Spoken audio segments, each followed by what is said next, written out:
ಪಟೇಲರು ನಮ್ಮ ನಾಡು ಕಂಡಂತಹ ಶ್ರೇಷ್ಠ ಕೃಷಿಕರು ಮತ್ತು ತೋಟಗಾರಿಕೆ ಸಾಧಕರು. ಅನೇಕ ಸಾಧನೆಗಳನ್ನು ಅವರು ಮಾಡಿ ತೋರಿಸಿದ್ದಾರೆ. ತನ್ಮೂಲಕ ರೈತ ಸಂಕುಲಕ್ಕೆ ಅವರು ತುಂಬ ದೊಡ್ಡ ಕೊಡುಗೆಯನ್ನೇ ನೀಡಿದ್ದಾರೆ. ಯಾಕಂತಂದರೆ ತಾವು ತಿಳ್ಕೊಂಡಿದ್ದೇನೆ, ತಾವು ಸಾಧಿಸಿದ್ದೇನೆ, ತಾವು ಯಾವುದರಲ್ಲಿ ಜಯಶೀಲರಾಗಿದ್ದಾರೆ ಅದನ್ನೆಲ್ಲ ಬೇರೆಯವ್ರಿಗೂ ತಿಳಿಸ್ಕೊಟ್ಟು ಅವ್ರನ್ನೂ ಸಹ ಮುಂದೆ ಬರೋ ಹಾಗೆ ಮಾಡಿದಂತಹ ಒಂದು ದೊಡ್ಡತನ ಅವರಲ್ಲಿದೆ. ಅದನ್ನೇ ಪ್ರಾರಂಭದಿಂದನೂ ಅವ್ರು ಮಾಡ್ತಿದ್ದಾರೆ. ನನಗೆ ತಿಳಿದಂಗೆ ಕಳೆದ 50 ವರ್ಷದಿಂದನೂ ಈ ಕೆಲಸನೇ ಅವ್ರು ಮಾಡ್ತಿದ್ದಾರೆ. ತಾವು ತಿಳ್ಕೊಂಡು ಅದರಲ್ಲಿ ಚೆನ್ನಾಗಿ ಜಯಿಸಿಬಿಟ್ಟು ಸಾಧನೆ ಮಾಡಿಬಿಟ್ಟು ಆ ಸಾಧನೆನ ಬೇರೆಯವರಿಗೆ ತೋರಿಸ್ಬಿಟ್ಟು ಅವರು ಸಹ ಅದೇ ರೀತಿಯಲ್ಲಿ ಅವರು ಸಾಧಿಸಿ ಅವರು ಸಹ ಲೈಫಲ್ಲಿ ಮತ್ತು ಅವರ ವೃತ್ತಿಯಲ್ಲಿ ಮುಂದೆ ಬರಲಿ ಅನ್ನೋದು ಒಂದು ದೊಡ್ಡ ಮಹೋನ್ನತವಾದ ಒಂದು ಧ್ಯೇಯವನ್ನು ಅವರು ಇಟ್ಕೊಂಡಿದ್ದಾರೆ. ಅದ್ರ ಪ್ರಕಾರ ಅವರು ತಿಳಿಸ್ತಾ ಇದ್ದಾರೆ. ಕಳೆದ ಹಲವಾರು ವರ್ಷಗಳಲ್ಲಿ ದೊಡ್ಡ ರೀತಿ ಸಾಧನೆ ಮಾಡಿದ್ದಾರೆ. ನೇರಳೆ ಹಣ್ಣಿನಲ್ಲಿ ಅವರು ಮಾಡಿದ ಒಂದು ದೊಡ್ಡ ಸಾಧನೆ ಏನಂತಂದರೆ ಅಥವಾ ದೊಡ್ಡ ಕೊಡುಗೆ ಏನಂದರೆ ಕರ್ನಾಟಕಕ್ಕೆ ಅವ್ರ ಹೆಸರಿಂದ ಒಂದು ಪ್ರಸಿದ್ಧಿ ಆಗಿರುವಂಥ ಒಂದು ತಳಿನೇ ಇದೆ. ಅದಕ್ಕೆ ಅದು ಪಟೇಲ್ ಜಂಬೋ ಅಂತೇಳಿ. ನಾರ್ಮಲಿ ಪಟೇಲ್ ಜಂಬೋ ಅನ್ನೋ ಒಂದು ತಳಿನೇ ಇದೆ. ಡಾಕ್ಟರ್ ಪಟೇಲ್ರು ಹೆಸರಿನಲ್ಲಿ ಇರುವಂಥ ಒಂದು ದೊಡ್ಡ ತಳಿ. ಬೇರೆ ಬೇರೆ ಇನ್ನೂ ಹಲವಾರು ತಳಿಗಳಿವೆ, ಅದನ್ನ ಹೇಳ್ತೇನೆ. ಪಟೇಲ್ ಜಂಬೋ ನೋಡಿ, ಆ ಜಂಬೋ ಅನ್ನೋದು ಏನಂದ್ರೆ ಗೊತ್ತಾ, ದೊಡ್ಡ ಸೈಜದು, ಬಿಗ್ ಸೈಜದು, ಮೆಗಾ ಸೈಜ್ ಅಂತೇಳಿ. ಅಂದರೆ ದೊಡ್ಡ ಸೈಜದಿದೆ ಮತ್ತು ಅದರಲ್ಲಿ ಬೀಜ ಚಿಕ್ಕದಿದೆ, ತಿರುಳು ಜಾಸ್ತಿ ಇದೆ. ಅದು ಎಷ್ಟು ದೊಡ್ಡದಿದೆ ಅಂತಂದರೆ ಸರಿಯಾಗಿ ಬೆಳೆಸಿದರೆ, ಚೆನ್ನಾಗಿ ನೀರು ಕೊಟ್ಟು ಕಾಪಾಡಿಕೊಂಡ್ರೆ ಎಷ್ಟು ದೊಡ್ಡದಾಗುತ್ತೆ ಅಂದರೆ ಒಂದು ಬಾಯಲ್ಲಿ ಇಟ್ಕೊಂಡ್ರೆ ಬಾಯಿ ತುಂಬಿ ಹೋಗುತ್ತೆ. ಅಷ್ಟೇ, ಒಂದು ಇಡೀ ಬಾಯಿ ತುಂಬಿಡ್ತದೆ. ಎರಡನೇ ಹಣ್ಣಿಗೆ ಬಾಯಲ್ಲಿ ಸ್ಕೋಪ್ ಇರೋಲ್ಲ. ಒಂದು ಸಾರಿ ಒಂದು ದೊಡ್ಡ ಹಣ್ಣನ್ನು ಬಾಯಲ್ಲಿ ಇಟ್ಕೊಂಡ್ರೆ ಬಾಯಿ ಕ್ಲೋಸ್. ಅಂಥ ದೊಡ್ಡ ಹಣ್ಣಿದೆ, ತುಂಬ ರುಚಿಕರವಾಗಿದೆ, ಹೆವಿ ಈಲ್ಡ್ ಇದೆ ಮತ್ತು ಚೆನ್ನಾಗಿ ವ್ಯವಸಾಯ ಮಾಡಿದರೆ ವರ್ಷವೂ ಸಹ ಕೊಡ್ತದೆ. ಕೆಲವರಲ್ಲಿ ನೇರಳಲ್ಲಿ ಆಲ್ಟರ್ನೇಟ್ ಬೇರಿಂಗ್ ಇದೆ, ಅದು ಇದರಲ್ಲಿ ಇಲ್ಲ. ಚೆನ್ನಾಗಿದೆ ಮತ್ತು ಕೀಪಿಂಗ್ ಕ್ವಾಲಿಟಿನೂ ಸ್ವಲ್ಪ ಓಕೆ ಅಂಥ ಒಂದು ದೊಡ್ಡ ತಳಿನ ಎಲ್ಲರೂ ಕೊಟ್ಟಿದ್ದಾರೆ. ಮತ್ತು ಅವ್ರು ಮಾಡಿದ ಒಂದು ದೊಡ್ಡ ಕೆಲಸ ಅಂತಂದರೆ ಡಾಕ್ಟರ್ ರಾವಲ್ ಅವರು ಮತ್ತು ಟು ಸಮ್ ಎಕ್ಸ್ಟೆಂಟ್ ಇವರೆಲ್ಲ ಹೆಲ್ಪ್ ತೊಗೊಂಡ್ಬಿಟ್ಟು ಅದನ್ನು ನರ್ಸರಿಯವರಿಗೆ ಟ್ರಾನ್ಸ್ಫರ್ ಮಾಡಿದರು. ಅಂದರೆ ಅಲ್ಲಿ ಯಾವುದು ಅವ್ರದ್ದೆಲ್ಲ ಇದ್ದಿದ್ದಿಲ್ಲ, ಸ್ವಾರ್ಥ ಇದ್ದಿದ್ದಿಲ್ಲ. ಭಾಳ ಜನಕ್ಕೆ ಅದು ಮುಟ್ಲಿ ಮತ್ತು ಭಾಳ ದೊಡ್ಡ ರೀತಿಯಲ್ಲಿ ಇದನ್ನು ಸಸ್ಯ ಸಾಮಗ್ರಿಗಳನ್ನು ಉತ್ಪಾದಿಸಿಬಿಟ್ಟು ಸಾವಿರಾರು ಜನಕ್ಕೆ, ಲಕ್ಷಾಂತರ ಜನಕ್ಕೆ ಅದು ತಲುಪಲಿ ಅಂತ ಹೇಳ್ಬಿಟ್ಟು ಪ್ರೈವೇಟ್ನವ್ರಿಗೆಲ್ಲ ಅದನ್ನು ಕೊಟ್ಟರು. ಎಲ್ಲ ನರ್ಸರಿಯವ್ರ ಕೈಯಲ್ಲಿದೆ. ಇವತ್ತು ಪಟೇಲ್ ಜಂಬೋ ಅನ್ನೋದು ಎಲ್ಲ ಕಡೆ ಇದೆ. ಅದರಲ್ಲಿ ಜಾಸ್ತಿ ಅದನ್ನು ಎಕ್ಸ್ಪ್ಲಾಯ್ಟ್ ಮಾಡಿದವರು, ಅಂದರೆ ಎಕ್ಸ್ಪ್ಲಾಯ್ಟ್ ಅಂದರೆ ಗುಡ್ ಸೆನ್ಸಲ್ಲಿ ಡಾಕ್ಟರ್ ಕರಿಯಣ್ಣವರು ದೊಡ್ಡ ರೀತಿಯಲ್ಲಿ ಲಕ್ಷಾಂತರ ಸಂಖ್ಯೆಯಲ್ಲಿ ಅದನ್ನೇ ಸಸ್ಯಾಭಿವೃದ್ಧಿ ಮಾಡಿಬಿಟ್ಟು ಅನೇಕ ಜನರಿಗೆ ಅದನ್ನು ಕರ್ನಾಟಕ ಅಥವಾ ಇಡೀ ದಕ್ಷಿಣ ಭಾರತದಲ್ಲಿ ಅಥವಾ ಏನು ಉತ್ತರ ಭಾರತ ಕಡೆಯೂ ಹೋಗಿರ್ಬೋದು, ಎಲ್ಲ ಕಡೆ ಅದು ಮುಟ್ಟುವಂಥ ಒಂದು ದೊಡ್ಡ ಕೆಲಸವನ್ನು ಡಾಕ್ಟರ್ ಕರಿಯಣ್ಣವ್ರು ಮಾಡಿದ್ದಾರೆ. ಅದರ ಹಿಂದೆ ಪಟೇಲರ ಆಶೀರ್ವಾದ ಇತ್ತು. ಅದರಿಂದ ಏನು ಎಕ್ಸ್ಪೆಕ್ಟ್ ಮಾಡಲಿಲ್ಲ ಅವರು. ಹೌದು ನೋಡಿ, ಅವ್ರಿಗೆ ಸಾವಿರಾರು ಸಯಾನ್ಸನ್ನು ಒಂದು ಪೈಸೆ ಅದನ್ನೇ ಅದ್ರ ರೆಮ್ಯುನರೇಷನ್ ತಗೊಳ್ಳೋದೇ ಫ್ರೀಯಾಗಿ ಕೊಟ್ಟಿದ್ದಾರೆ ಅವ್ರಿಗೆ. ಅವೆಲ್ಲ ತೊಗೊಂಡು ಅವರು ಚೆನ್ನಾಗಿ ಮಾಡಿದ್ದಾರೆ. ಅದ್ರ ತನ್ಮೂಲಕ ಆಗಿದ್ದು ಒಂದು ದೊಡ್ಡ ಹೆಲ್ಪ್ ಏನಂತಂದರೆ ಬಹಳ ಜನಕ್ಕೆ ಅದು ಸಿಗುವಂತಾಯಿತು. ಭಾಳ ಜನ ನೋಡಿ ಎಲ್ಲ ಯೂಟ್ಯೂಬಲ್ಲಿ ಬೇರೆ ಇದರಲ್ಲಿ ಎಲ್ಲ ನೋಡ್ತಿರ್ತಾರೆ, ಪಟೇಲ್ ಜಂಬೋ ಎಷ್ಟು ಚೆನ್ನಾಗಿದೆ, ನಮಗೂ ಬೇಕಂದರೆ ಇವತ್ತಿಗೆ ಪ್ಲ್ಯಾಂಟಿಂಗ್ ಮೆಟೀರಿಯಲ್ ಸಿಗೋದ್ರ ಬಗ್ಗೆ ಯಾವ ಸಮಸ್ಯೆನೇ ಇಲ್ಲ, ಎಲ್ಲ ಕಡೆ ಸಿಗುತ್ತೆ. ಅಂಥ ಒಂದು ದೊಡ್ಡ ಯಶೋಗಾಥೆ ಪಟೇಲ್ರ ಹೆಸರಲ್ಲಿದೆ, ಪಟೇಲ್ ಜಂಬೋ ಅಂಥೇಳಿ. ಮತ್ತು ಇನ್ನೊಂದು ಏನಂದರೆ ಬರೀ ವೆರೈಟಿನೇ ಹೊರಗಡೆ ತರೋದಕ್ಕೆ ಅವರು ಅಲ್ಲಿಗೆ ನಿಲ್ಲಿಸಲಿಲ್ಲ ಅವ್ರ ಕೆಲಸವನ್ನೇ. ಅದರಲ್ಲಿ ಹೇಗೆ ಅದನ್ನು ವ್ಯವಸಾಯ ಮಾಡಬೇಕು, ಹೇಗೆ ಅದರಿಂದ ಜಾಸ್ತಿ ಇಳುವರಿ ತೆಗಿಬೇಕು ಮತ್ತು ಜಾಸ್ತಿ ಇನ್ಕಮ್ ಹೇಗೆ ತೆಗಿಬೇಕು ಮತ್ತು ಹೇಗೆ ಮಾರಾಟ ಮಾಡೋದು ಸಹ ಅದರಲ್ಲಿ ಲಾಟ್ ಆಫ್ ಅವರು ಹಿಂಟ್ಸ್ ಕೊಟ್ಟಿದ್ದಾರೆ. ಬರೀ ಸುಮ್ಮನೆ ಹಾಗೆ ನೀವು ಅದನ್ನು ಮಂಡಿಗೆ ಹಾಕಿದ್ರೆ ಆಗಲ್ಲ, ನೀವು ಸೆಲ್ಫ್ ಮಾರ್ಕೆಟಿಂಗ್ ಸಹ ಮಾಡಬೇಕಾಗುತ್ತೆ. ಅದರಲ್ಲಿ ಸಹ ನಿಮಗೆ ಸಾಕಷ್ಟು ಇದು ಲಾಭಾಂಶ ಇದೆ ಅಂಥೇಳಿ ಅವ್ರು ತೋರಿಸ್ಕೊಟ್ಟು ಸ್ವತಃ ಅವರ ಮಗ ಬಾಬು ಅವರ ಮೂಲಕ ದೊಡ್ಡ ರೀತಿಯಲ್ಲಿ ಅದನ್ನು ಸೆಲ್ಫ್ ಮಾರ್ಕೆಟಿಂಗ್ ಮಾಡಿದ್ರು ಅವರು. ಮತ್ತು ಅವ್ರು ಯಾವಾಗಲೂ ಹೇಳ್ತಿರ್ತಾರೆ, ಕೆಲವೊಂದು ಹಣ್ಣುಗಳಿಂದ ನಾವು ಸೆಲ್ಫ್ ಮಾರ್ಕೆಟಿಂಗ್ ಮಾಡಲಿಲ್ಲ ಅಂದರೆ ಲಾಭಾಂಶ ಕಡಿಮೆ ಆಗುತ್ತೆ. ಉದಾಹರಣೆ ನೇರಳೆ ಹಣ್ಣಾಗಲಿ, ಬಟರ್ಫ್ರೂಟಲ್ಲಿ ಸೆಲ್ಫ್ ಮಾರ್ಕೆಟಿಂಗ್ ಮಾಡಲೇಬೇಕು. ಸೆಲ್ಫ್ ಮಾರ್ಕೆಟಿಂಗ್ ಮಾಡೋದ್ರಿಂದ ನೇರವಾಗಿ ಗ್ರಾಹಕರಿಗೆ ಸಿಗುತ್ತೆ, ನೇರ ಮಾರಾಟ. ತನ್ಮೂಲಕ ಲಾಭಾಂಶ ಎಲ್ಲ ರೈತರಿಗೆ ಜಾಸ್ತಿ ಸಿಗುತ್ತೆ, ಇಲ್ಲಾಂದರೆ ಮಧ್ಯವರ್ತಿಗೆ ಹೊರಟೋಗುತ್ತೆ. ಹಾಗೆ ಇದನ್ನೇ ಅವರೇ ದೊಡ್ಡ ರೀತಿಯಲ್ಲಿ ಬ್ಯಾಗ್ ಮಾಡಿಬಿಟ್ಟು 1/4 kg, ಅರ್ಧ kg, 1 kg ಅಥವಾ ಇನ್ನೂ ದೊಡ್ಡ ಬಾಕ್ಸಲ್ಲಿ ಮಾಡಿಬಿಟ್ಟು ಎಲ್ಲ ಇಚ್ಛಿತ ಗ್ರಾಹಕರಿಗೆ ಅದು ತಲುಪುವ ಹಾಗೆ ಮಾಡಿದ್ದಾರೆ ಅವರು. ಸುಮಾರು ಪ್ರಾರಂಭದಿಂದನೂ ಮಾಡಿದ್ದಾರೆ ಅದನ್ನು ಮಾಡಿಕೊಟ್ಟಿದ್ದಾರೆ. ಮತ್ತು ಇನ್ನೊಂದು ಮುಖ್ಯವಾಗಿ ವ್ಯವಸಾಯಕ್ಕೆ ಸಂಬಂಧಿಸಿದಾಗೆ ಅಥವಾ ಇಳುವರಿಗೆ ಸಂಬಂಧಿಸಿದಂಗೆ ಇನ್ನೊಂದು ಏನಂತ ಹೇಳ್ತಾರೆ, ಒಂದು ಅಚೀವ್ಮೆಂಟ್ ಅವ್ರ ಹೆಸರಲ್ಲೇ ಇದೆ, Patel system of pruning and canopy management ಅಂತೇಳಿ. ಅಂದರೆ ಗಿಡವನ್ನೇ ನಾವು ಹೇಗೆ ಅದನ್ನು ಬೆಳೆಸಬೇಕು, ಹೇಗೆ ಯಾವ ಹೈಟಲ್ಲಿ ಇಡಬೇಕು, ಯಾವ ರೀತಿ ಅದು ದಟ್ಟತೆ ಕಡಿಮೆ ಮಾಡಬೇಕು, ಜಾಸ್ತಿ ಅದು ಇಂಗ್ಲೀಷ್ನಲ್ಲಿ ಒಂದು ವರ್ಡ್ ಇದೆ ಫ್ಲೋರಿಫರಸ್ನೆಸ್ ಅಂತೇಳಿ. ಅಂದರೆ ಜಾಸ್ತಿ ಹೂವು ಮತ್ತು ಫಲೋತ್ಪತ್ತಿ ಜಾಸ್ತಿ ಆಗೋಕ್ಕೆ ನಾವು ಏನು ಮಾಡಬೇಕಂತೇಳಿ ಅದನ್ನು ಪ್ರೂನಿಂಗ್ ಮಾಡಲೇಬೇಕು. ಗಿಡದ ದಟ್ಟತೆ ಕಡಿಮೆ ಮಾಡಬೇಕು. ಎಲ್ಲದಕ್ಕಿಂತ ಮುಖ್ಯವಾಗಿ ಗಿಡದ ಹೈಟು, ಎತ್ತರವನ್ನು ಕಡಿಮೆ ಮಾಡಲೇಬೇಕು, ಮ್ಯಾನೇಜಬಲ್ ಹೈಟು. ಅವ್ರು ಯಾವಾಗಲೂ ಹೇಳ್ತಿರ್ತಾರೆ, ಗಿಡ ಏನು ಹೇಳ್ತಾಯಿದೆ ಅದನ್ನು ನಾವು ಕೇಳೋದಲ್ಲ, ನಾವು ಹೇಳ್ದಂಗೆ ಆ ಗಿಡ ಇರಬೇಕು, ನಾವು ಹೇಳಿದ ಹೈಟಲ್ಲಿ ಇರಬೇಕು, ನಾವು ಹೇಳಿದ ರೀತಿಯಲ್ಲಿ ಇರಬೇಕು. ಮತ್ತು ನೇರಳೆಯಲ್ಲಿ ಇನ್ನೊಂದು ದೊಡ್ಡ ಪ್ರಾಬ್ಲಮ್ ಇದೆ, ಸಿಕ್ಕಾಬಿಟ್ಟೆ ದೊಡ್ಡ ಪ್ರಾಬ್ಲಮ್ ಎಲ್ಲರಿಗೂ ಅರ್ಥ ಆಗಿದೆ ಏನಂತಂದರೆ ಬರೀ ಬೇರೆ ಯಾವ ಮೆಥಡ್ ಇಲ್ಲ ಹಾರ್ವೆಸ್ಟ್ ಮಾಡೋಕ್ಕೆ, ಬೇರೆ ಆಲ್ಟರ್ನೇಟ್ ಮೆಥಡ್ ಕೈಯಿಂದ ಮಾಡೋದು ಬಿಟ್ಟರೆ ಪ್ರತಿಯೊಂದು ಹಣ್ಣನ್ನು ಕೈಯಿಂದ ಕೀಳಬೇಕು. ಬೇರೆ ಹೆಂಗೆ ದೋಟಿ ಆಗಲಿ ಅಥವಾ ಯಂತ್ರ ಆಗಲಿ ಮತ್ತೊಂದು ಯಾವುದಿಲ್ಲ. ಅಂಥದ್ದು ಅದು ಅನಾನುಕೂಲತೆ ಇದರಲ್ಲಿದೆ, ಈ ಹಣ್ಣಿನಲ್ಲಿ ಇರೋದ್ರಿಂದ ಯಾವಾಗಲೂ ನಾವು ಕೈಯಿಂದನೇ ಕೇಳಬೇಕು. ಕೈಯಿಂದ ಕೇಳಬೇಕಂದ್ರೆ ಪ್ರತಿಯೊಂದು ಹಣ್ಣು ಕೈಗೆ ನಿಲ್ಲಬೇಕು. ಅಂದರೆ ಗಿಡದ ಗಾತ್ರ ಅಥವಾ ಗಿಡದ ಹೈಟು ಕಡಿಮೆ ಇರಬೇಕು, ಲೋ ಕೆನಾಪಿ ಇರಬೇಕು. ಅದರಿಂದ ಅವರು ಸುಮಾರು 7-8 ಅಡಿ ಆಚೆಗೆ ಗಿಡ ಇರಬಾರ್ದು, ಪ್ರೂನಿಂಗ್ ಮಾಡಿಬಿಟ್ಟು 7-8 ಅಡಿ ಕೆಳಗಡೆನೇ ಇರಬೇಕು ಅಂಥೇಳಿ ಕೊಟ್ಟರು. ಮತ್ತು ಇನ್ನೊಂದು ಅವರು ಏನು ಹೇಳಿದ್ರು ಗೊತ್ತಾ, ಇದ್ರ ನೇರಳೆ ಹಣ್ಣಿನಲ್ಲಿ ಫಲೋತ್ಪತ್ತಿ ಜಾಸ್ತಿ ಯಾವಾಗ ಆಗ್ತದೆ ಅಂತಂದರೆ ಈ ಇಳೆ ಬಿದ್ದಂತಹ ರೆಂಬೆಗಳು, ಕೆಳಗೆ ಇಳೆ ಬಿದ್ದಿರ್ತಾವಲ್ಲ ಸೈಡ್ಗೆ, ಅದರಲ್ಲಿ ಫಲೋತ್ಪತ್ತಿ ಜಾಸ್ತಿ ಆಗುತ್ತೆ. ಯಾಕಂದರೆ ಅಲ್ಲಿ ಫ್ಲವರ್ ಜಾಸ್ತಿ ಬರುತ್ತೆ ಅಂಥ ಒಂದು ಸತ್ಯವನ್ನು ಅವರು ಕಂಡುಕೊಂಡ್ಬಿಟ್ಟು ಅದನ್ನು ಪ್ರಚುರಪಡಿಸಿದ್ದಾರೆ.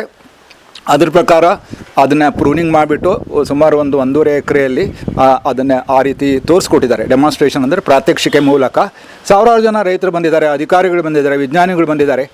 ಮತ್ತು ಇವತ್ತಿಗೆ ಅದು Patel system of pruning and canopy management ಅಂತಲೇ ಎಲ್ಲ ಕಡೆ ನಾವು ಹೇಳ್ತೇವೆ. ಯೂಟ್ಯೂಬಲ್ಲಿ ಇದೆ ಅದು, ಯೂಟ್ಯೂಬಲ್ಲಿ ನಾನು ಸಹ ಅದೇ ಹೆಸರಲ್ಲಿ ಹೇಳಿದ್ದೇನೆ. ಅದು ಸುಮಾರು ಜನ ಎಂಕ್ವೈರೀಸ್ ಬರ್ತಾಯಿದೆ, ಅದು ಹೇಗೆ ಮಾಡ್ತಾರೆ ನಾವು ನೋಡ್ಬೇಕಂತೇಳಿ. ಅವ್ರು ಬಂದವರೆಲ್ಲ ಇಲ್ಲಿ ನೋಡ್ತಿರ್ತಾರೆ. ಅವ್ರದ್ದೇ ಆದ ಕೆಲವೊಂದು ಆರೋಗ್ಯ ಸಮಸ್ಯೆಗಳು ಇದ್ದರೂ ಸಹ ಅವರು ನಾವು ಬೇಡ ಅಂದರೂ ಸಹ ಅವ್ರು ಬಂದುಬಿಡ್ತಾರೆ. ಅವರು ಅವಾಗ ರೈತರು ಬಂದಾಗ ಅವರು ಒಳಗಿಂದ ಹುರುಪು ಬಂದುಬಿಡ್ತದೆ. ಮರಿಗೌಡರು ಹೇಗಿದ್ದಾರೆ, ಮರಿಗೌಡರು ಕೊನೆಗಾಲದಲ್ಲಿ ಅವ್ರಿಗೆ ಅಡ್ಡಾಡೋಕ್ಕಾಗ್ತಿಲ್ಲ, ಆದರೂ ರೈತರು ಬಂದಿದ್ದಾರೆ ಅಂತ ಅವ್ರ ಜೊತೆಗೆ ಬನ್ನಿ ನಾನು ಬರ್ತೇನೆ ಅಂತೇಳಿ ಹಾಗೆ ಅವ್ರು ಬಂದುಬಿಟ್ಟು ಅಲ್ಲೆಲ್ಲ ತೋರಿಸ್ತಾ ಇರ್ತಾರೆ, ಎಕ್ಸ್ಪ್ಲೇನ್ ಮಾಡ್ತಾರೆ. ಮತ್ತು ನಾನು ಇತ್ತೀಚೆಗೆ ಕಂಡುಕೊಂಡಂಗೆ ನೋಡಿ, ನಾಟ್ ಓನ್ಲಿ ಈ ಸೌತ್ ಕರ್ನಾಟಕದವ್ರು ಒಂದೇ ಅಲ್ಲ, ಮಧ್ಯ ಕರ್ನಾಟಕ, ಉತ್ತರ ಕರ್ನಾಟಕದವರು, ಬಾಗಲಕೋಟೆಯವರು, ಆ ಮುಂಡರ್ಗಿಯವರು, ಗದಗದವರು, ಧಾರವಾಡದವರು, ಬೆಳಗಾಂನ ಅಲ್ಲಿಯವರೆಲ್ಲ ಅವ್ರಿಗೆ ಫ್ರೆಂಡ್ ಆಗಿಬಿಟ್ಟಿದ್ದಾರೆ ಈ ನೇರಳೆ ಹಣ್ಣಿಗೆ ಸಂಬಂಧಿಸಿದಾಗೆ. ಅವ್ರು ಬರ್ತಾ ಇರ್ತಾರೆ, ಅವ್ರ ಜೊತೆಗೆಲ್ಲ ಫುಲ್ ಕಾಂಟ್ಯಾಕ್ಟಲ್ಲಿದ್ದಾರೆ. ಬಂದು ನನಗೆ ಹೇಳಿದ್ರು, ಯಾರೋ ಬಾಗಲಕೋಟೆಯಲ್ಲಿ ಒಬ್ಬರು ಮಾಡಿದ್ದಾರೆ, ನೀವು ಯಾವಾಗಾದ್ರೂ ಹೋಗಿ ನೋಡ್ಕೊಂಬನ್ನಿ ಅಂತೇಳಿ. ಇದೇ ಸಿಸ್ಟಮಲ್ಲಿ ಅದನ್ನು ಮಾಡಿದ್ದಾರೆ. ಮತ್ತು ಸೆಲ್ಫ್ ಮಾರ್ಕೆಟಿಂಗ್ ನಾನು ಈಗಾಗಲೇ ಹೇಳಿದೆ, ಸೆಲ್ಫ್ ಮಾರ್ಕೆಟಿಂಗು ನೇರಳೆ ಹಣ್ಣಲ್ಲಿ ಮಾಡಲಿಲ್ಲ ಅಂದರೆ ಲಾಭ ಇಲ್ಲ ಅಂತ ಅವ್ರು ತೋರಿಸ್ಕೊಟ್ಟಿದ್ದಾರೆ. ಕಡಿಮೆ ಲಾಭ ಆಗುತ್ತೆ, ಅದರಿಂದ ಸೆಲ್ಫ್ ಮಾರ್ಕೆಟಿಂಗ್ ಮಾಡಬೇಕು. ತೀರಾ ಜಾಸ್ತಿ ಆದರೆ ಬೇಕಾದ್ರೆ ಮಂಡಿಗೆ ಹಾಕ್ಬೋದೇನೋ, ಆದರೆ ಸಾಕಷ್ಟು ಹಣ್ಣುಗಳನ್ನ ನಾವು ಸೆಲ್ಫ್ ಮಾರ್ಕೆಟಿಂಗ್ ಮಾಡಿಬಿಟ್ಟು ಲಾಭಾಂಶ ಪಡ್ಕೊಳ್ಬೋದು ಅಂತ ತೋರಿಸ್ಕೊಟ್ಟಿದ್ದಾರೆ. ಇನ್ನು ಎರಡನೇದು ಏನಂತಂದರೆ, ಎರಡನೇ ಬೆಳೆ ಅಂದರೆ ಬಟರ್ ಫ್ರೂಟ್, ಅಂದರೆ ಇಂಗ್ಲೀಷ್ನಲ್ಲಿ ಅವಕ್ಯಾಡೋ ಅಂತ ಹೇಳ್ತಾರೆ. ಅವಕ್ಯಾಡೋದನ್ನೇ ಈಗ ಇತ್ತೀಚೆಗೆ ನೋಡಿ, ಕಳೆದ 10 ವರ್ಷದಿಂದ ಅದನ್ನು ಯಾವ ರೀತಿ ಪ್ರಮೋಟ್ ಮಾಡಿದ್ದಾರೆ ಅಂದರೆ ಫ್ರೂಟ್ ಆಫ್ ದಿ ಫ್ಯೂಚರ್ ಅಂತೇಳಿ, ಭವಿಷ್ಯದ ಹಣ್ಣು. ಮತ್ತು ಎರಡನೇದು ಏನಂತಂದರೆ ಆರೋಗ್ಯದಾಯಕವಾದ ಹಣ್ಣು ಅಂಥೇಳಿ. ಅದು ಯಾವಾಗಂದರೆ ಆಫ್ಟರ್ ಕೋವಿಡ್ ಆ್ಯಂಡ್ ಕರೋನಾ ಆದಮೇಲೆ ಅದರದ್ದು ಏನಂತಂದರೆ ಜಾಸ್ತಿ ಇಂಪಾರ್ಟೆನ್ಸ್ ಜಾಸ್ತಿ ಪ್ರೊಜೆಕ್ಟ್ ಮಾಡಿದ್ರು ಎಲ್ಲರೂ. ತುಂಬ ಹೆಲ್ಪ್ ಆಗುತ್ತೆ. ಕೋವಿಡ್ನಂಥ ಸಾಂಕ್ರಾಮಿಕಗಳನ್ನು ನಾವು ಜಯಿಸಬೇಕಂತಂದರೆ ಅಥವಾ ಅದರಿಂದ ನಾವು ರೆಸಿಸ್ಟೆನ್ಸ್ ತೊಗೊಳ್ಬೇಕಂದ್ರೆ ದೇಹ ಆರೋಗ್ಯವನ್ನು ನಾವು ಸರಿಪಡಿಸ್ಕೊಳ್ಬೇಕು. ರೆಸಿಸ್ಟೆನ್ಸ್ ಬರಬೇಕಾದ್ರೆ ಪೌಷ್ಟಿಕವಾದ ಹಣ್ಣಂಪಲ ತರಕಾರಿಗಳನ್ನು ತಿನ್ನಬೇಕು. ಅದರಲ್ಲಿ ಈ ಬಟರ್ ಫ್ರೂಟು ತುಂಬ ಒಳ್ಳೆಯ ಹಣ್ಣಿದು. ಇದು ಅದರಲ್ಲಿ ಬೇರೆ ಬೇರೆ ವೆರೈಟಿ ಪ್ರಕಾರ ಒಂದು 18-20ರಿಂದ ಹಿಡಿದು 30% ಫ್ಯಾಟ್ ಇರುತ್ತೆ. ಆ ಫ್ಯಾಟ್ ನಾರ್ಮಲಿ ಫ್ಯಾಟ್ ಅಂದರೆ ಜನ ಭಯ ಬೀಳ್ತಾರೆ, ಅಯ್ಯೋ ಫ್ಯಾಟು ಹಾಗೆ ಇದು ಬ್ಲಾಕ್ ಆಗುತ್ತೆ, ಹಂಗಾಗುತ್ತೆ ಹಿಂಗಾಗುತ್ತೆ ಅಂತ ಹೇಳ್ತಾರೆ. ಇದರಲ್ಲಿ ಹೆದರೋ ಕಾರಣನೇ ಇಲ್ಲ. ಯಾಕಂದರೆ 30% ಫ್ಯಾಟ್ ಇರೋವಂಥ ತಳಿಗಳಲ್ಲಿ ಸಹ ಜೀರೋ ಕೊಲೆಸ್ಟ್ರಾಲ್ ಇದೆ. ಜೀರೋ ಕೊಲೆಸ್ಟ್ರಾಲ್ ಇರೋದ್ರಿಂದ ಅದನ್ನು ಎಲ್ಲರೂ ಯಾವ ಭಯ ಇಲ್ಲದೇ ತಿನ್ಬೋದಾಗಿದೆ. ಇಂಥ ಈ ಬಟರ್ ಫ್ರೂಟನ್ನೇ ಅವರು ಕಮರ್ಷಿಯಲಿ ಹೇಗೆ ಬೆಳಿಬೋದು ಅನ್ನೋದು ತೋರಿಸ್ಕೊಟ್ರು. ಕಮರ್ಷಿಯಲಿ ಯಾವ ರೀತಿ ಬೆಳಿಬೋದು, ಯಾವ ರೀತಿ ಅದಕ್ಕೆ ಸ್ಪೇಸಿಂಗ್ ಕೊಡ್ಬೋದು, ಯಾವ ರೀತಿ ಪ್ರೂನ್ ಮಾಡಬೇಕು ಅದನ್ನೇ. ಮತ್ತು ಇವೆಲ್ಲ ಮಾಡೋದ್ರ ಜೊತೆಗೆ ಇಲ್ಲಿ ಸಹ ಅವರು ಮಾಡಿದ ಒಂದು ದೊಡ್ಡ ಕೆಲಸ ಏನಂತಂದರೆ, ಬರಲಿ ಎಲ್ಲರೂ ತಾವು ಬನ್ನಿ ಕೂತ್ಕೊಳ್ಳಿ.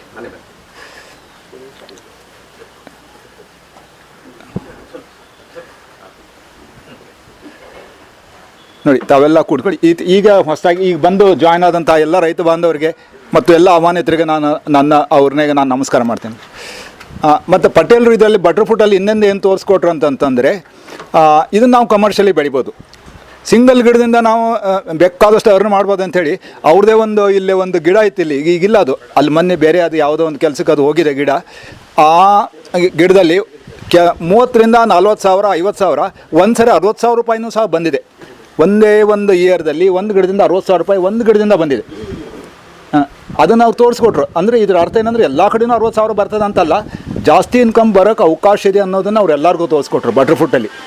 ಅದರಿಂದ 60,000 ಎಲ್ಲರಿಗೂ ಬರೋಲ್ಲ ಯಾತಂತ ಹೇಳಿ, ಇವನ್ 10,000 ಬಂದರೂ ಒಂದು ಸಣ್ಣ ಗಿಡಕ್ಕೆ ಬೇಕಾದಷ್ಟು ಆಯಿತು ಅಂಥದ್ದನ್ನು ತೋರಿಸಿ ಬಟರ್ ಫ್ರೂಟಿಂದ ಹಣ ಮಾಡ್ಬೋದು ನೀವು. ದಾಳಿಂಬೆ ಬಿಟ್ಟರೆ ನೆಕ್ಸ್ಟ್ ಜಾಸ್ತಿ ಹಣ ಮಾಡೋದು ಬಟರ್ ಫ್ರೂಟ್ ಮತ್ತು ನೇರಳೆ ಅಂತ ಅವರು ಎಲ್ಲ ಕಡೆ ಹೇಳ್ತಾ ಇರ್ತಾರೆ. ಈಗ ಅದರಿಂದ ಆ ಬಟರ್ ಫುಟ್ಟನ್ನು ಸಹ ಅವರು ವಿಶೇಷ ಶ್ರಮ ವಹಿಸಿಬಿಟ್ಟು ಮಾಡಿದರು. ಅದರಲ್ಲಿ ಸಹ ಅವ್ರದ್ದು 2 ತಳಿಗಳು ಅವ್ರ ಹೆಸರಲ್ಲೇ ಇವತ್ತಿಗಿದೆ.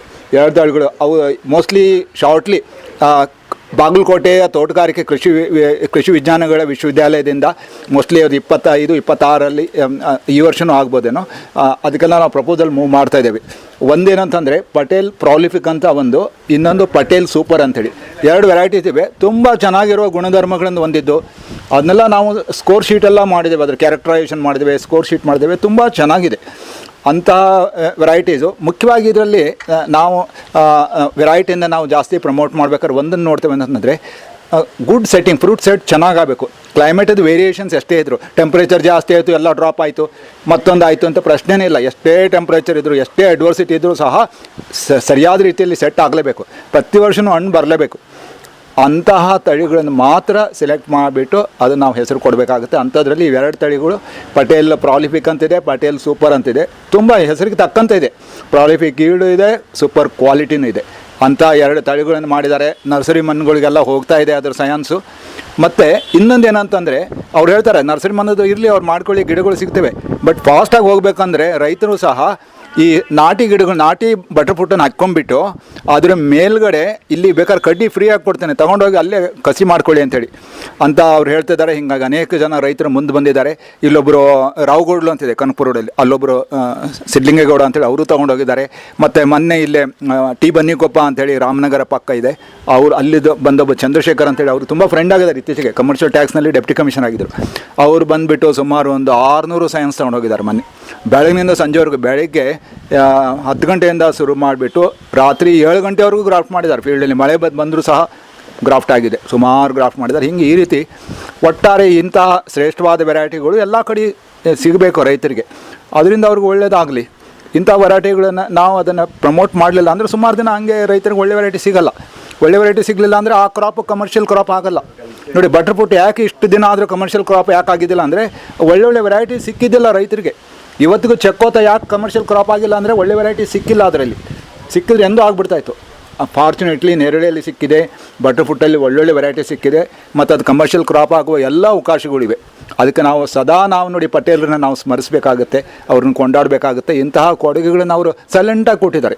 ಇದನ್ನು ದೊಡ್ಡ ರೀತಿಯಲ್ಲಿ ಅವರೆಲ್ಲ ಪತ್ರಿಕಾಗೋಷ್ಠಿಗಳನ್ನು ಕರೆದು ಮಾಡಿಲ್ಲ. ಸೈಲೆಂಟಾಗಿ ಅವ್ರಿಗೆ ಯಾರು ಅವ್ರ ಜೊತೆಗಿದ್ದಾರೆ ಅಥವಾ ಯಾರು ಸೈಂಟಿಸ್ಟ್ಗಳು, ಇಲಾಖಾ ಅಧಿಕಾರಿಗಳು, ರೈತರನ್ನ ಹಿಡ್ಕೊಂಡೇ ಅವ್ರು ಮಾಡ್ತಿದ್ದಾರೆ. ಅದೇ ಅವರ ಒಂದು ಕ್ರಾಂತಿಯ ಒಂದು ವಿಶೇಷತೆ. ದೊಡ್ಡ ರೀತಿ ಪ್ರಚಾರ ಅವ್ರಿಗೆ ಬೇಕಾಗಿಲ್ಲ. ಪ್ರಚಾರ ಆಗ್ತಾ ಇರ್ತದೆ ಹೆಚ್ಚಿನ ಕಡೆ. ಒಳ್ಳೆ ಕೆಲಸ ಮಾಡಿದ್ಮೇಲೆ ಆಟೋಮೆಟಿಕಲಿ ಆಗುತ್ತೆ ಪ್ರಚಾರ. ಗೊತ್ತಾ, ಒಂದು ಯಾವುದೋ ಒಂದು ಎಂಜಿನ್ ಇರ್ತದೆ, ಎಂಜಿನ್ಗೆ ಬ್ರೇಕ್, ರೈಲ್ವೆ ಎಂಜಿನ್ ಬ್ರೇಕ್ ಹಾಕಿದ್ರೆ 1 ಕಿಲೋಮೀಟ್ರ್ ಮುಂದೆ ಹೋಗುತ್ತೆ ಅದು. ಹಾಗೆ ಅವರು ಈಗ ಏನು ಮಾಡಿದೆ ಸುಮ್ಮನಿದ್ರು ಅವ್ರ ಸಾಧನೆಗಳು ಅವ್ರನ್ನೇ ಮುಂದೆ ಒಯ್ತಾನೇ ಇರ್ತವೆ. ಇಂತಹ ದೊಡ್ಡ ಸಾಧನೆಗಳನ್ನು ಮಾಡಿದ್ದಾರೆ. ಮತ್ತು ಪಟೇಲರು ನೋಡಿ ಏನಂತಂದರೆ ಅವ್ರು ಏನೇ ಮಾಡಿದ್ರು ರೈತರಿಗೇ ಮಾಡೋದು. ಮತ್ತು ಅವ್ರದ್ದು ಏನೇ ಬೆಳೆದರೂ ಸಹ ನೋಡಿ, ನಾನು ನೋಡಿದ್ದೇನೆ ಮೆಜಾರಿಟಿ ಇದನ್ನು ಕ್ವಾಂಟಿಟಿನೇ ಅವರು ಮ್ಯಾಂಗೋ ಆಗಿರ್ಬೋದು, ಹಲಸಾಗಿರ್ಬೋದು, ಪಪ್ಪಾಯ ಆಗಿರ್ಬೋದು, ಸೀಬೆ ಆಗಿರ್ಬೋದು, ಬಟರ್ ಫುಟ್ಟು, ನೇರಳೆ ಫ್ರೀ ಕೊಡೋದು. ಫ್ರೀ ಕೊಡೋದಕ್ಕೆ ಏನದಕ್ಕೆ ಇತಿಮಿತಿನೇ ಇಲ್ಲ. ನಾವೆಲ್ಲ ನೋಡಿ ಕೊಟ್ಟರೆ ಏನು ಅರ್ಧ kg 1/4 kg ಹಿಂಗೆಲ್ಲ ನಾವು ಕೊಡ್ತೀವಿ. ಅವ್ರು ಏನಿಲ್ಲ ಡಬ್ಬನೇ ಇದು ಬುಟ್ಟಿನೇ ಬಾಕ್ಸೇ ಕೊಡ್ತಾರೆ. ಹಾಗೆ ಅವ್ರಿಗೊಂದು 10 ಬಾಕ್ಸ್ ಹಾಕಿ ಅಂತ ಹೇಳ್ತಾರೆ. ನಾನೇ ಕೆಲಸ ಹೇಳ್ತೇನೆ, 10 ಬಾಕ್ಸ್ ನೇರಳೆಯನ್ನು ಏನು ಮಾಡ್ತಾರೆ, ವೇಸ್ಟ್ ಆಗುತ್ತೆ. ಇಲ್ಲ ಅವ್ರು ಎಲ್ಲರಿಗೂ ಕೊಟ್ಕೊಳ್ತಾರೆ ಅಂತಾರೆ. ಹಾಗೆ ಅವರು ಅದಕ್ಕೆ ಕೊಡುಗೈ ದಾನಿಗಳಾಗಿದ್ದಾರೆ, ಕೊಡ್ತಾನೆ ಇರ್ತಾರೆ ಅವರು. ಆ ಕೊಡೋದ್ರಲ್ಲಿ ಅವರಿಗೆ ಸಂತೋಷ ಇದೆ. ನಾವು ಅವಾಗ ಅದನ್ನು ನಾವು ಸಹ ಆನಂದಿಸಬೇಕಾಗುತ್ತೆ. ಇಷ್ಟೇ ಹೊಸದನ್ನು ಆ ರೀತಿ ಅನೇಕ ನವೀನತೆಗಳನ್ನು. ನಂಜುಂಡಮ್ಮನವರು ಬನ್ನಿ ಡಾಕ್ಟ್ರು. ನೋಡಿ ಇಂಥದ್ದು ನೋಡಿ, ಈ ನಾವೀಗ ಮಾತಾಡಿದ್ದು ಬರೀ ನೇರಳೆ ಮತ್ತು ಬಟರ್ ಫುಟ್ ಅಷ್ಟೇ. ನೋಡಿ ಈ ಬಟರ್ ಫುಟ್ಟಲ್ಲಿ ಮತ್ತು ಇತ್ತೀಚೆಗೆ ನನಗೆ ತುಂಬ ತೆಗೆದುಕೊಂಡಿದ್ದಾರೆ. ಏನಂತಂದರೆ ಕೋಳೂರಿನಲ್ಲಿ ಅವ್ರದ್ದೊಂದು ಫಾರ್ಮ್ ಇದೆ, ದೊಡ್ಡಬಳ್ಳಾಪುರ ಪಕ್ಕ.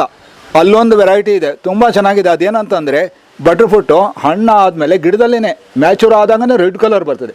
ನಾರ್ಮಲಿ ರೆಡ್ ಕಲರು ತುಂಬ ರೇರು ಬಟರ್ ಫುಟ್ಟಲ್ಲಿ. Chocolate colour very common. Chocolate ಕಲರ್ದು ಬೇಕಾಷ್ಟು ವೆರೈಟಿ ಇವೆ.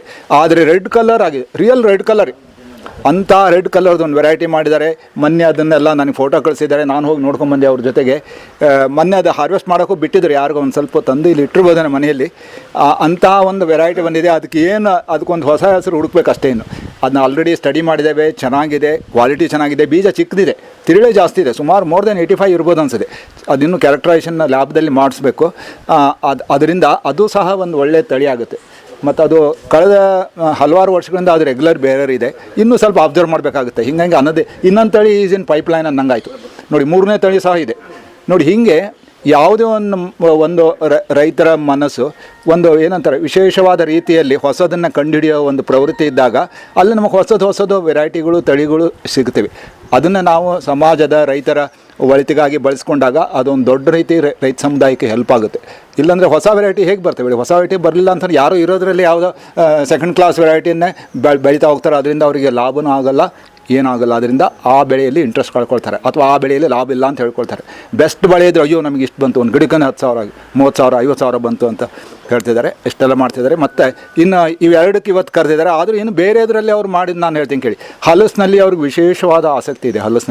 ಹಲಸು ಮಳೆಯಾಶ್ರಯದಲ್ಲಿ ಬೆಳೆಯುವಂತಹ ರೈತರಿಗೆ ಕಡಿಮೆ ಕಷ್ಟವನ್ನು ನೀಡಿ ಜಾಸ್ತಿ ಲಾಭವನ್ನು ತಂದುಕೊಡುವಂತಹ ಬೆಳೆ. ಅದರಿಂದ ಅದು ಎಲ್ಲೇ ಮಳೆಯಾಶ್ರಿತ ಬೆಳೆಯಾಗಿ ಅದನ್ನು ಬೆಳೆಸಲೇಬೇಕು, ಕೈ ಬಿಡಬಾರ್ದು. ಮತ್ತು ಇತ್ತೀಚೆಗೆ ಒಂದು ದೊಡ್ಡ ರೀತಿ ಕ್ರಾಂತಿ ಆಗಿದೆ ಹಲಸಿನಲ್ಲಿ. ಅದೇನೆಂದರೆ ಇಡೀ ನಮ್ಮ ಭಾರತದಲ್ಲಿ ಅನೇಕ ತಳಿಗಳು ಬಂದಿವೆ. ನೀವು ಇವತ್ತು ಯಾವುದೇ ಒಂದು ಫೇಮ್ಡ್ ನರ್ಸರಿಗೆ ಹೋಗಿ ನೋಡಿ ಬನ್ನಿ, ಅಲ್ಲಿ ಒಂದು 10-20 ಅಥವಾ ಕೆಲವು ಸತ್ಯಕ್ಕೆ 40 ತೇಜ ನರ್ಸರಿಲಿ 40-50 ವೆರೈಟೀಸು 40 ವೆರೈಟೀಸ್ ಸಿಗುತ್ತೆ ಇವತ್ತಿಗೆ. ನೋಡಿ ಯಾವ ದೇಶದಲ್ಲಿ 40 ವೆರೈಟಿ ಇದೆ ಹೇಳಿ? ನಮ್ಮ ದೇಶದಲ್ಲಿ ಇದು ಸೈಲೆಂಟ್ ಆಗಿದೆ, ಜಾಸ್ತಿ ಪ್ರಚಾರ ಸಿಕ್ಕಿಲ್ಲ. ಇವನ್ ಥೈಲ್ಯಾಂಡಲ್ಲಿ ನಾನು ತಿಳ್ಬೇಕಾದ್ರೆ ಅಷ್ಟು ವೆರೈಟೀಸ್ ಇಲ್ಲ. ಕೆಲವೊಂದು ಶ್ರೇಷ್ಠವಾದ ವೆರೈಟಿ ಇದೆ, ಆದರೆ ಇಷ್ಟು ದೊಡ್ಡ ರೀತಿಯಲ್ಲಿ ವೆರೈಟಲ್ ಸರ್ಚು ಮತ್ತು ವೆರೈಟಲ್ ಎಕ್ಸ್ಪೋಸರ್ ಇಂಡಿಯಾದಲ್ಲಿ ಆಗಿದೆ. ಅದನ್ನು ಜಾಸ್ತಿ ನಾವು ಸರಿಯಾದ ರೀತಿಯಲ್ಲಿ ಜನಕ್ಕೆ, ಜಗತ್ತಿನ ಸಮುದಾಯಕ್ಕೆ ಹೇಳಬೇಕಾಗಿದೆ. ಇದನ್ನ ಅಂಥದ್ದೊಂದು ಕೆಲಸ ಆಗಬೇಕಾಗಿದೆ. ಅದರಲ್ಲಿ ಸಹ ತುಂಬ ಆಸಕ್ತಿ ಇದೆ. ಅವರು ವೆದರ್ ನಮ್ಮ ದೇಶೀಯ ತಳಿ ಆಗಿರ್ಬೋದು, ವಿದೇಶಿ ತಳಿ ಆಗಿರ್ಬೋದು, ಅದರಲ್ಲಿ ವಿಶೇಷವಾದ ಆಸಕ್ತಿ ತೊಗೊಂಡು ಬೆಳೆಸಿದ್ದಾರೆ.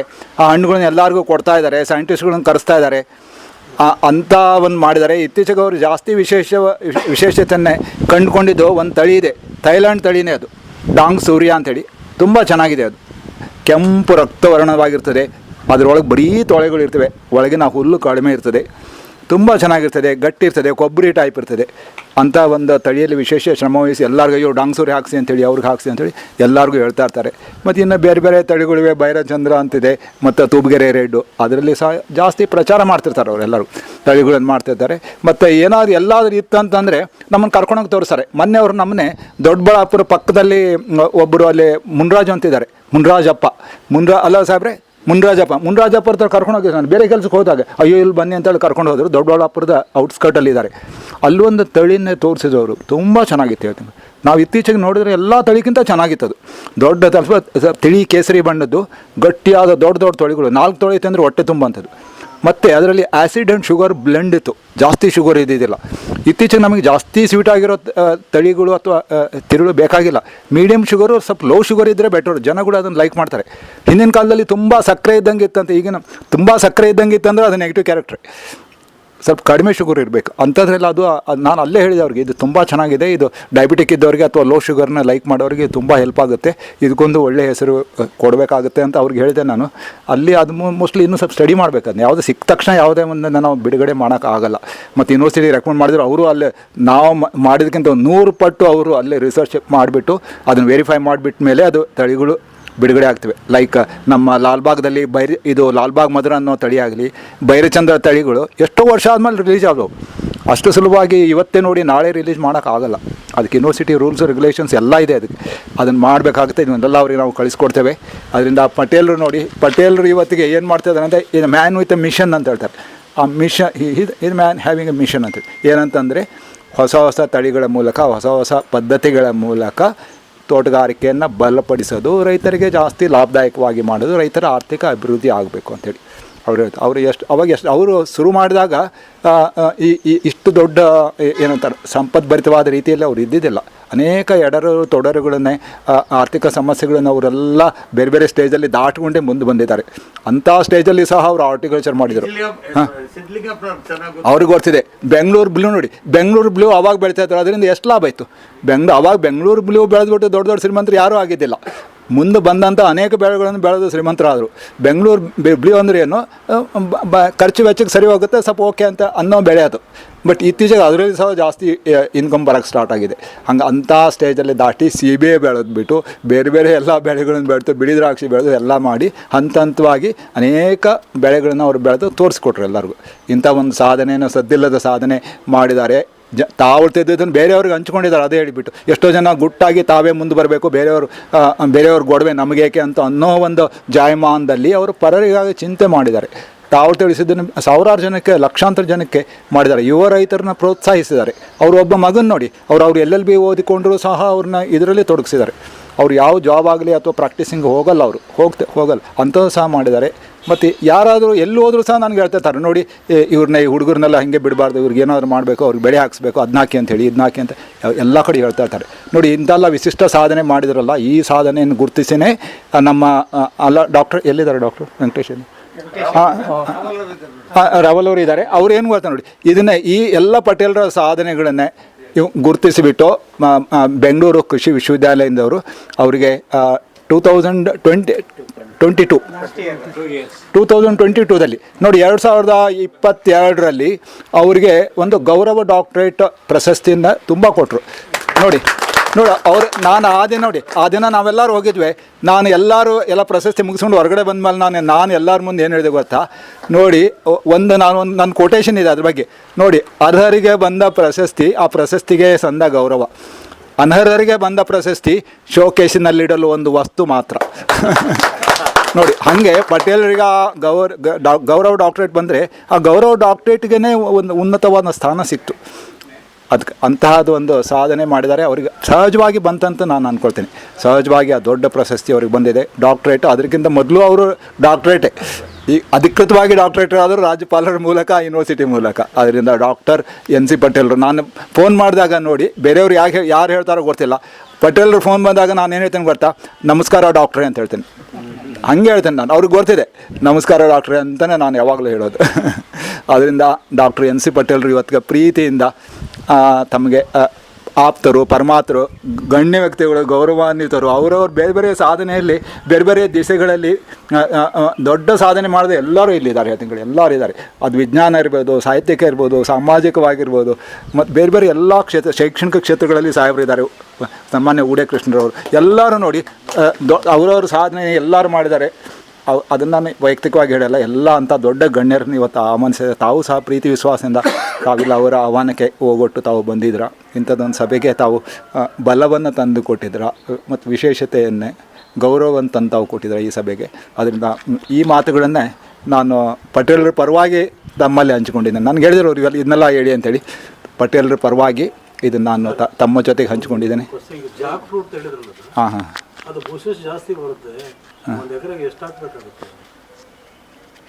ಅಂದರೆ ಬುಷ್ ಜಾಸ್ತಿ ಆಗುತ್ತೆ ಅಂದರೆ ನೋಡಿ. ನಾನು ಪಟೇಲ್ರು ಒಂದ್ಸರಿ ನೀವು ಸ್ವಲ್ಪ ಲೇಟಾಗಿ ಬಂದ್ರೆ ಅನ್ಸುತ್ತೆ.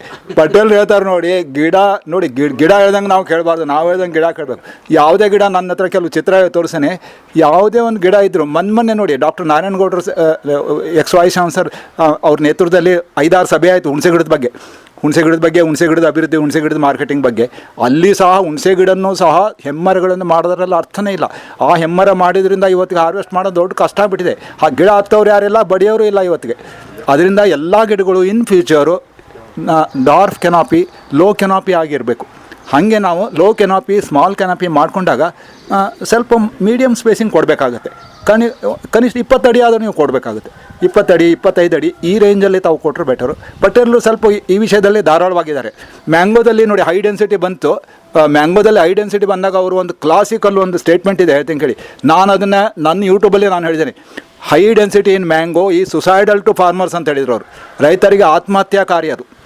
ರೈತರು ಗೊತ್ತಿಲ್ಲ, ಯಾರು ಹೇಳಿದ್ದು ಕೇಳ್ಕೊಂಡ್ಬಿಟ್ಟು ಅವ್ರು ಹೇಳಿದ್ರು ಇಸ್ರೇಲಲ್ಲಿ ನೋಡ್ಕೊಂಬಂದೆ, ಇವರು ಜೈನ್ ಫಾರ್ಮ್ಸ್ ಅವರು ತೋರಿಸ್ಕೊಟ್ರು ಅಂತ ಎಲ್ಲ ಹೇಳಿಬಿಟ್ಟು ಮಿಸ್ಗೈಡ್ ಆಗಿಬಿಟ್ಟು ತೀರಾ ಕ್ಲೋಸಾಗಿ ಹಾಕ್ಬಿಟ್ಟು ಏನಾಗಿದೆ ಅಂತಂದರೆ ಅಲ್ಲೇ ಒಂದು ಹುಳ ಕಂಟ್ರೋಲ್ ಆಗಲ್ಲ, ರೋಗ ಕಂಟ್ರೋಲ್ ಆಗಲ್ಲ, ಸರಿಯಾಗಿ ಹಣ್ಣು ಬರೋಲ್ಲ, ದೊಡ್ಡ ಸಮಸ್ಯೆಗಳ ಗೂಡಾಗಿಬಿಟ್ಟಿದೆ. ಅದನ್ನು ಮಾಡಬೇಡಿ. ಸರಿಯಾದ ರೀತಿಯಲ್ಲಿ ಅಲ್ಲೇ ಗಾಳಿ ಬೆಳಕು ಹೋಗಬೇಕು, ಏರೇಷನ್ ಆಗಬೇಕು, ಕ್ವಾಲಿಟಿ ಇಂಪ್ರೂವ್ ಆಗುತ್ತೆ, pest and disease control easy ಆಗುತ್ತೆ, ಮತ್ತು ಬಾವಲಿ ಮತ್ತು ಇದು ಪಕ್ಷಿಗಳ ಹಾನಿನೂ ಕಡಿಮೆ ಆಗುತ್ತೆ, ಗಾಳಿಯಿಂದ ಆಗುವ ಹಾನಿ ಕಡಿಮೆ ಆಗುತ್ತೆ ಅಂಥೇಳಿ ಅವರೆಲ್ಲ ತೋರಿಸ್ಕೊಟ್ಟಿದ್ದಾರೆ. ಅದರಿಂದ ಸ್ವಲ್ಪ ಗಿಡಗಳು ಸ್ವಲ್ಪ ದೂರ ಇರಲಿ, ಗಾಳಿ ಬೆಳಕು ಇರಲೇಬೇಕು. Aeration is very important. ಅದು ನಮ್ಮ ಮನೆಯಲ್ಲಿರುವ ರೂಮ್ ಆಗಿರ್ಬೋದು, ಅಡುಗೆ ಮನೆ ಆಗಿರ್ಬೋದು, ತೋಟ ಆಗಿರ್ಬೋದು, ಬಸ್ಸಲ್ಲಿ ನೀವು ಕೂತ್ಕೊಂಡಾಗ ಒಂದು ಕಿಟಕಿ ಆಗಿರ್ಬೋದು, ಏರೇಷನ್ ಬೇಕಾಗುತ್ತೆ. ಏರೇಷನ್ ಇದ್ದರೆ ಅವರಿಗೆ ಕಂಫರ್ಟಬಲ್ ಆಗಿ ಆ ಬೆಳೆ ಬೆಳೆಯುತ್ತೆ. ಮತ್ತು ಇಚ್ಛಿತ ಗುಣಮಟ್ಟ ಕಾಣಿಸ್ಕೊಳ್ಳುತ್ತೆ. ಇಲ್ಲ ಅಂತಂದರೆ ಪ್ರಾಬ್ಲಮ್ ಆಗುತ್ತೆ. ಅದರಿಂದ ತಾವು ಕನಿಷ್ಠ 20 ಅಡಿ ಆದರೂ ನೀವು ಕೊಡಲೇಬೇಕು. ಅದಕ್ಕೆ 20-25 ಆ ರೇಂಜಲ್ಲಿ. ಪಟೇಲ್ರು ಇನ್ನೂ ಒಂದು ಕೈ ಮೇಲೆ ಹೋಗ್ಬಿಟ್ಟು 30 ಅಂತ ಹೇಳ್ಬಿಡ್ತಾರೆ ಕೆಲಸ. ಮೊನ್ನೆ ಹೇಳ್ತಾ ಇದ್ರು 30 ಕೊಡಲೇಬೇಕು ನೆರಳೆಗೆ ಅಂತ ಹೇಳ್ತಾಯಿದ್ರು. ಹೀಗಾಗಿ ಅವ್ರದ್ದು ಒಂದು ಅರ್ಥ ಇದೆ ಅದರಲ್ಲಿ ಹೇಳೋದ್ರಲ್ಲಿ, ತಪ್ಪಂತ ಹೇಳಾರೆ. ನಾನು ತಾವೇಳಿ ಮೊನ್ನೆ ನೋಡಿ ನಂಜುಂಡಪ್ಪನವ್ರ ಜೊತೆಗೆ ನಾನು ಅವ್ರ ಊರಿಗೆ ಹೋಗಿದ್ದೆ, ನಾನು ಚಿಕ್ಕ ತಿರುಪತಿ ಹತ್ರ. ಅವರು ನೋಡಿ ಅಲ್ಲೇ ಈಗ ಇದಕ್ಕೆ ಹಲಸಿನ ಗಿಡಕ್ಕೆ ಅವರು ಕೈ ಹಾಕಿದ್ದಾರೆ. ಈಗ ಹಲಸಿನ ವೆರೈಟಿ ಮಾಡೋಕೆ ಅವ್ರು 2-3 ಕಡೆ ಅವ್ರಿಗೆ ಬೇಕಾದಷ್ಟು ಲ್ಯಾಂಡ್ ಇದೆ. ಅಲ್ಲೆಲ್ಲ ಈಗ ಒಂದು ಬೇಗನೆ ಬರುವಂಥ ತಳಿಗಳನ್ನು ಕೇಳಿದರು. ವಿಯೆಟ್ನಾಂ ಸೂಪರ್ ಅರ್ಲಿ ಅಂತಿದೆ, ಬೈರಚಂದ್ರ ಅಂತಿದೆ, ಅಥವಾ ಎಲ್ಲ ಗ್ರಾಫ್ಟೆಡ್ ಹಲಸಿನ ತಳಿಗಳು ಬೇಗನೆ ಬರ್ತವೆ. ಅದನ್ನೆಲ್ಲ ಬೆಳೆಯೋಣ ಅಂತ ಪ್ಲ್ಯಾನ್ ಮಾಡಿದ್ದಾರೆ. ನೋಡ್ಬೇಕು ಮುಂದೆ ಅವ್ರು ಯಾವ ರೀತಿ ಮುಂದುವರಿತಾರೆ ಅಂತ. ಹಾಂ ಹೌದು. ಹಾಂ, ಕಾಂಟ್ರಾಕ್ಟ್ ಫಾರ್ಮರ್ಸ್ ತಾವಿರ್ತದೆ, ಕಾಂಟ್ರಾಕ್ಟ್ ಕಂಪ್ನೀಸ್. ಹೌದು ಹೌದು, ಬೈಬ್ಯಾಕ್ ಹೌದು.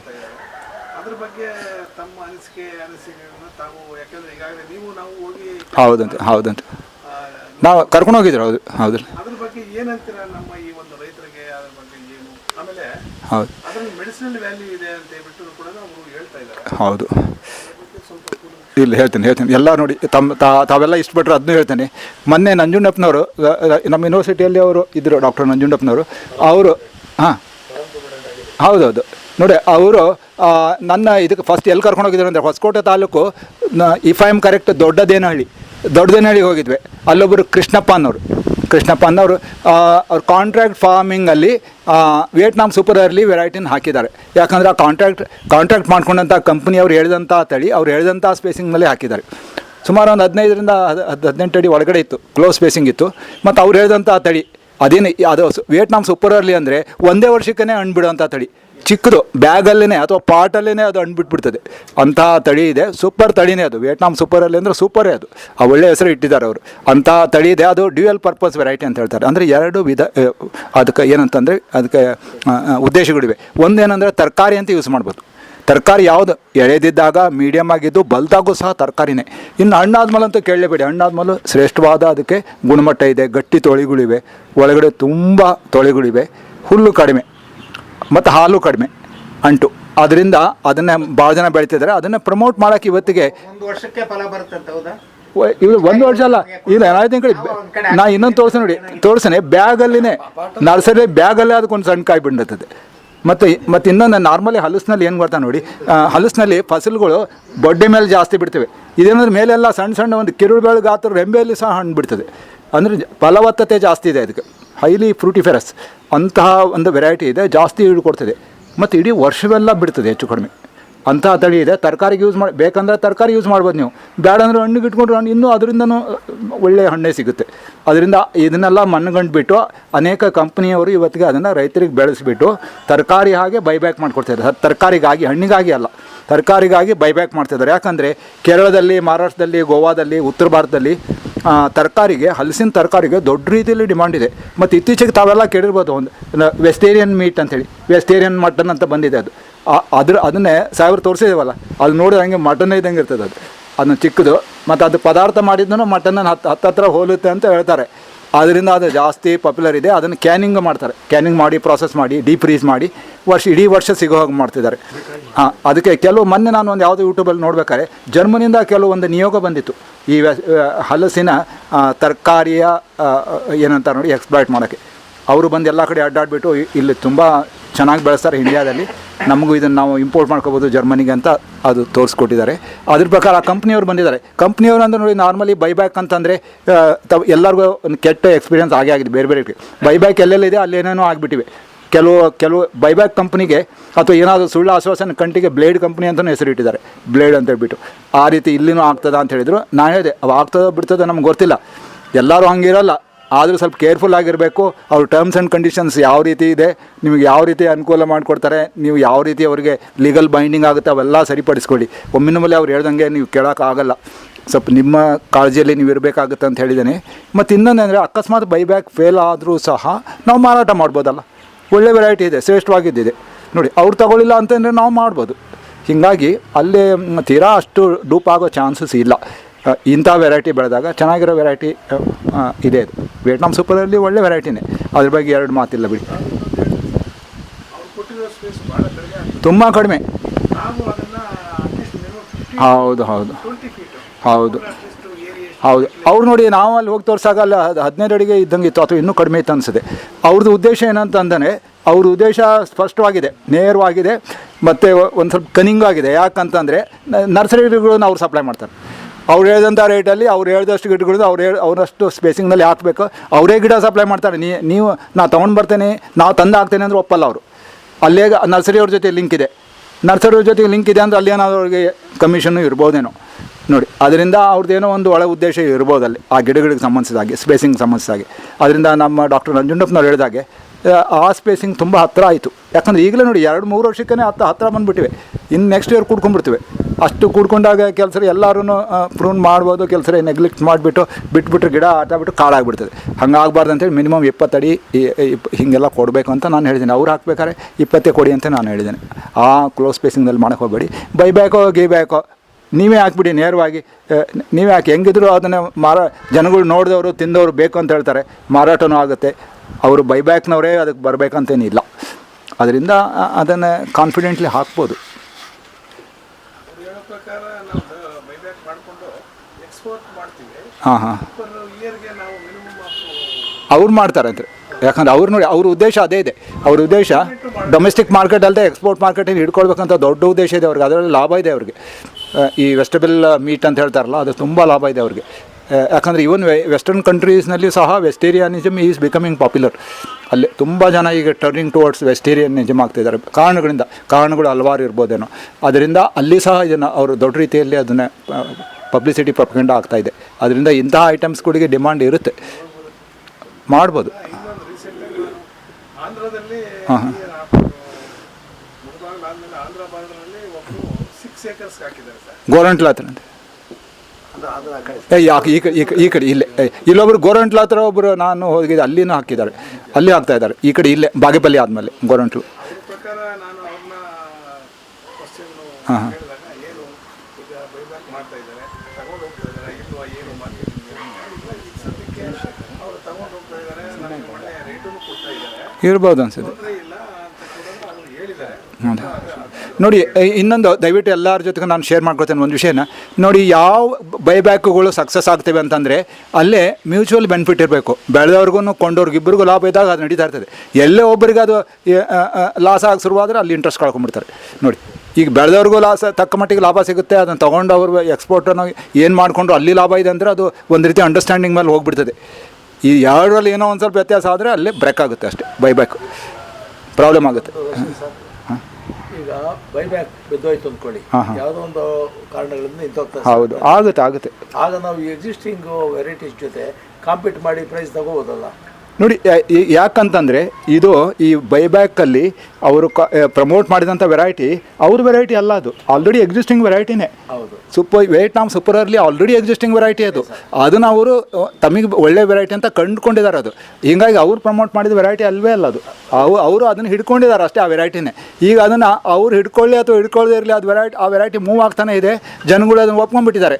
ದೊಡ್ಡ ರೀತಿಯಲ್ಲಿ ಅದನ್ನು ರೈತರು ಇವತ್ತು ಎಲ್ಲ ಕಡೆ ಬೆಳೀತಾ ಇದ್ದಾರೆ. ಯಾಕಂದರೆ ಅದು ರಿಸಲ್ಟು ನೆಟ್ 1 ವರ್ಷದಲ್ಲೇ ಕಂಡುಬಿಡ್ತದೆ. ಇನ್ನು 4 ವರ್ಷ ವೇಟ್ ಮಾಡೋದು, 5 ವರ್ಷ ವೇಟ್ ಮಾಡೋ ಪ್ರಶ್ನೆನೇ ಇಲ್ಲ. ನೆಟ್ 1 ವರ್ಷದಲ್ಲೇ ಅದ್ರ ಹಣ್ಣುಗಳನ್ನು ಕೊಡೋಕ್ಕೆ ಶುರು ಮಾಡುತ್ತೆ. ನೀವು ಹಣ್ಣುಗಳನ್ನು ತಿನ್ಬೋದು, ಹಣ್ಣುಗಳನ್ನು ತಿಂದು ಎಂಜಾಯ್ ಮಾಡ್ಬೋದು, ತುಂಬ ಚೆನ್ನಾಗಿರ್ತದೆ. ನೋಡಿ, ಅಂಥ ಹಣ್ಣುಗಳಿದ್ದಾಗ ಯಾರು ಬಿಡ್ತಾರೆ ಹೇಳಿ? ಬೈಬ್ಯಾಕ್ ಇಲ್ಲಾಂದ್ರೂ ಡಾಕ್ಟ್ರೇ ಅದು ಸಕ್ಸಸ್ ಆಗೇ ಆಗುತ್ತೆ. ಇದು ಬೈಬ್ಯಾಕ್ ಇರೋದು ಅದಕ್ಕೊಂದು ಸಪೋರ್ಟ್ ಆಗ್ಬೋದು ಒಂದು ರೀತಿಯಲ್ಲಿ ಅಷ್ಟೇ.